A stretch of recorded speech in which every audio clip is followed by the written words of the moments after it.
साथियों, मैं हूँ सृष्टि और आप देख रहे हैं दलित टाइम्स। इस वक्त मैं जंतर मंतर पर मौजूद हूँ। हाथरस कांड को 1 साल हो चुका है और यहाँ पर आप मेरे पीछे देख सकते हैं कुछ महिलाएं हैं जो हाथरस कांड जो हुआ था, अभी तक बच्ची को न्याय नहीं मिल पाया है, उसके लिए यहाँ पर प्रदर्शन कर रही थी, आंदोलन कर रही थी। छोटा सा एक प्रोटेस्ट रखा गया था।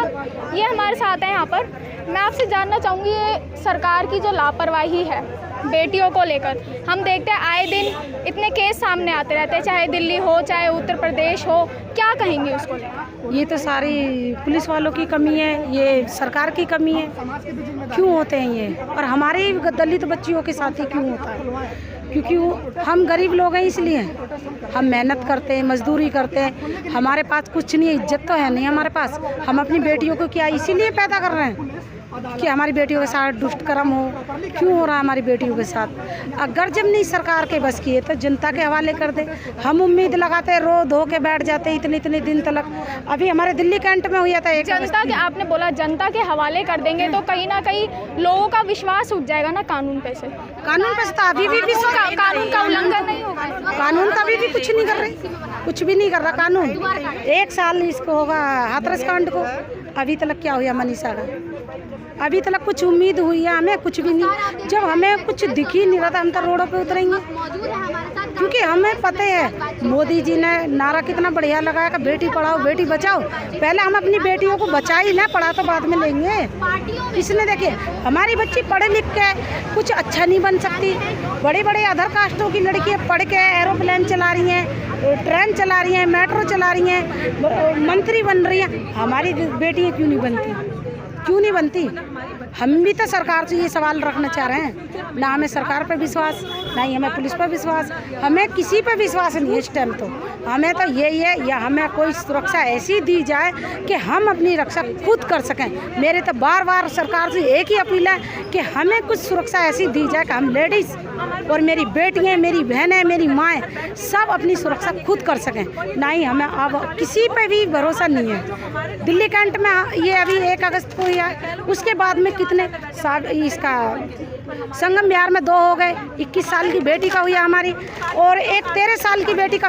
एक बात और तो देखो, 13 साल की बेटी का हुआ, उसका 2 बार कर चुका। सरकार के सो रही है, अभी नींद नहीं खुल रही।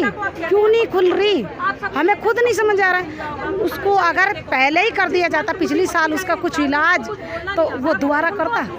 इलाज कैसे करेंगे और सोई भी सरकार को जगाएंगे कैसे? सरकार नहीं जग रही ना, अब हम रोडों पे उतरेंगे।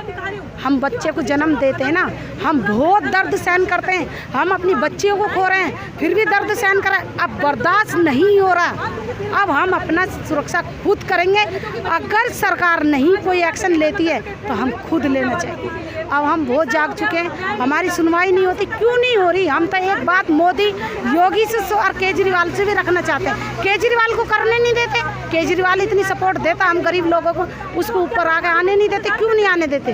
मोदी और योगी से हम ये पूछना चाहते हैं, मोदी को इतनी शर्म नहीं आई कि हमारे दिल्ली कैंट में 9 साल की बच्ची कर रहे हैं। आपने बोला कि केजरीवाल को करने नहीं देते। जब दिल्ली कैंट का केस हुआ था, मैं आप सभी लोगों को बता दूं, ये वही महिला है जो दिल्ली कैंट में शमशान के अंदर से आधी जली हुई बॉडी इन्होंने ही निकाली थी। आप ही ने? हाँ जी, मैंने निकाली। उसके बाद में पंडित ने, वो पुजारी ने सारे कबूल कर लिया। अभी 22 तारीख का अखबार आया सितंबर का ही, उसने सारा कुछ के मैंने बच्ची के चप्पल जला दी, उसमें बेडशीट जला दी। इन्होंने वो जली हुई बॉडी बाहर निकाली थी। मैं आपसे ये जानना चाहती हूँ, जब ये पूरा केस हुआ तो केजरीवाल जी समर्थन में आगे आए थे, ठीक है, तो लेकिन फिर उनको भगा क्यों दिया गया वहाँ से? वो राजनीति चल गई थी। बीजेपी वाले आते हैं, हमें केजरीवाल को ठेस पहुंचाने की कोई वो नहीं थी। हमने ये सोचे चलो केजरीवाल में कहीं ना कहीं तो इंसानियत है, वो हमारी गरीबों की सुन के तो आया, और वो तो राजनीति वालों ने कर दिया, तो उसमें तो हम भी कुछ नहीं कर सकते। केजरीवाल ने हमें बहुत सपोर्ट दिया है, बिजली बिल करा फ्री, हमें पानी दिया, हमारे गरीबों के लिए कितना सोच रहा है, लेबर कार्ड बनाए हमारे, उसमें लेकिन कहीं ना कहीं केजरीवाल जी कहते हैं CCTV कैमरे लगवा दिया, महिला सुरक्षा के लिए कर रहे हैं, लेकिन हम देख सकते हैं, आप भी देख ही रही हैं, दिल्ली में कहाँ है महिला सुरक्षा? कुछ भी नहीं है, महिला सुरक्षा कुछ भी नहीं है। क्यों नहीं है? हम तो यही बात रखनी चाहते हैं बार बार, क्यों नहीं सुरक्षा हो रही है हमारी बेटियां? या हम खुद निकलने में, हम 30-35 साल मेरी उम्र हो रही है, मैं निकलने में डरती हूँ। कि ऐसा ना हो कि हमारे साथ भी कोई दुर्घटना घटे। आपको अपनी बच्चियों को भी घर से बाहर निकालने में डर लगता होगा? हमें तो डर लगता, हमारी तो ना दिल्ली कैंट की बच्चियाँ निकल ही नहीं रही हैं। एक ही बात बोलती हैं बार बार कि नहीं पुजारी जला देगा, पुजारी ये कर देगा। हमारे बच्चे मंदिर मस्जिद सब में मना कर दी कि हमें नहीं जाना। हमारी बच्ची स्कूल जाने से मना कर रही हैं कि ये हमारे साथ में ऐसा दुष्कर्म होंगे। हमारी बच्चियों को पता ही नहीं थी कि जिंदा जला देंगे। हमारी बेटी जिंदा जला दी गई थी, क्यों जलाई थी? हैं इतना उनकी आंखों में ये नहीं थी कि हाँ ये भी बच्ची कहीं ना कहीं हमारी भी कुछ है। ये तो होती कम से कम। इंसानियत बिल्कुल मर गई क्या लोगों में? क्यों ऐसा हो रहा है? आपने बोला कि दिल्ली कैंट की जो बच्चियां हैं वहाँ पर वो अब घर से बाहर नहीं निकलती हैं, तो आप लोग या वहीं पे बस्ती के लोग, गांव के लोग क्या बोलते हैं अपनी बच्चियों को बाहर निकलने से पहले? हम तो यही बोलते हैं कि बेटा बाहर बच जाओ पढ़ने के लिए। हमारे बच्चे नहीं जा रहे, पहले और स्कूल ही नहीं खुल रहे हैं, और खुल भी रहे हैं तो हमारी बच्चियाँ मना कर देंगे हम नहीं जाएंगे। हमारे साथ भी यही नहीं हो जाए। हमारे बच्चों का इतना डर बैठा हुआ है कि बच्चियाँ हमारी घर से निकलने के लिए बिल्कुल मना कर रही हैं।